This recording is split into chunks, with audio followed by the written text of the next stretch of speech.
Hello guys. तो आज हम बात करने आ रहे हैं क्लास 9th के ग्रेविटेशनल कांस्टेंट और ग्रेविटेशनल एक्सेलरेशन के टॉपिक के बारे में कि इन दोनों के बीच डिफरेंस क्या है। ये क्वेश्चन पेपर में कम से कम 3 मार्क का आता है, तो सभी बच्चे मेरी बात ध्यान से सुने। जो ग्रेविटेशनल कांस्टेंट होता है और जो ग्रेविटेशनल एक्सेलरेशन होता है, इन दोनों के बीच में क्या डिफरेंसेस है। तो मैंने कम से कम 5 मेन पॉइंट यहाँ लिख के दिए, आपको 5 डिफरेंस याद कर लेने हैं।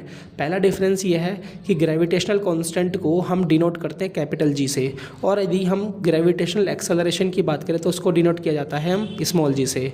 और ग्रेविटेशनल एक्सेलरेंट की जो ग्रेविटेशनल कांस्टेंट की जो वैल्यू है वो न्यूटन मीटर स्क्वायर बटे केजी में स्क्वायर से मेजरमेंट करते हैं, यानी कि इसकी एसआई यूनिट क्या हो गई ग्रेविटेशनल कांस्टेंट की, न्यूटन मीटर स्क्वायर अपॉन में केजी का स्क्वायर।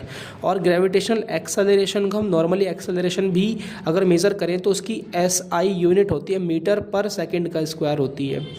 ग्रेविटेशनल कांस्टेंट एक स्केलर क्वांटिटी है, ग्रेविटेशनल एक्सेलरेशन एक वेक्टर क्वांटिटी है। अगर मैं बात करूं ग्रेविटेशनल कांस्टेंट की, तो ग्रेविटेशनल कांस्टेंट की वैल्यू हर प्लेस पर एवरीवेयर कांस्टेंट होती है, कभी इसकी वैल्यू चेंज नहीं होती। इसकी वैल्यू कितनी होती है 6.67 × 10⁻11 न्यूटन मीटर स्क्वायर बटे में केजी का स्क्वायर।